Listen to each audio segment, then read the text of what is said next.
Elite Facts presents 10 outrageous construction projects that almost never happened. 10. Dubai loves to spend cash on weird buildings, and this one was called The World.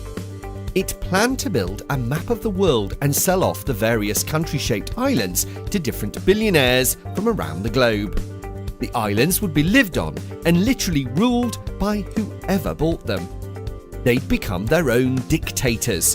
The construction of the islands was complete, but the structures for the islands themselves were not completed, and the project has hit a stumbling block now, and the islands themselves are eroding away. 9.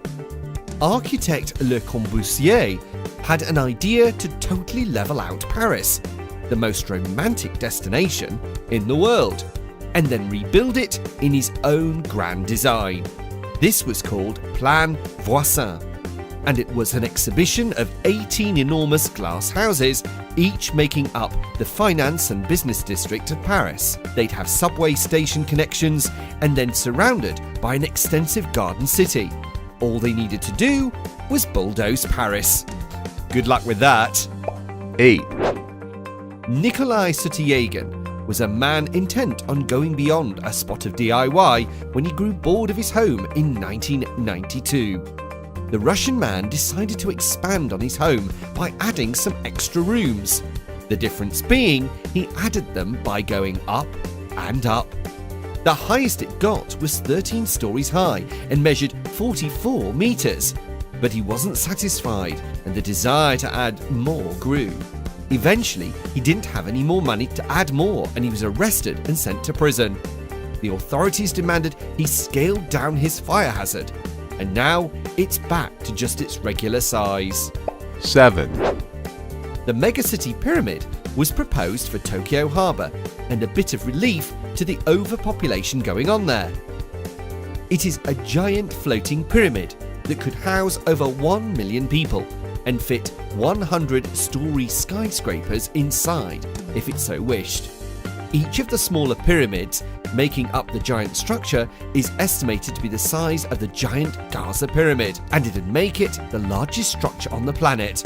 The problem is, we don't have any materials strong enough to withstand such a giant force. Maybe a bunch of smaller models would suffice. 6. In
H-bombs on Hiroshima and Nagasaki. The goal was to prove that atomic weapons could be used for good as well as murdering millions. The population of Point Hope, a village not far away, stopped the project from ever happening because they didn't want the residents to be killed with radiation poisoning. 1, The Burj Khalifa is the biggest building in the world, and we've come full circle back to Dubai. The idea is to wrap it in a large fabric sheath to protect it from the elements of the country. The problem is, it would cost a lot. The problem is the benefits would be zero, as the elements don't really affect it that much, so it would become a very expensive superhuman cloak in the end. The designer says it will be a fluid experience, but it kind of just translates to, pay me more money for nothing.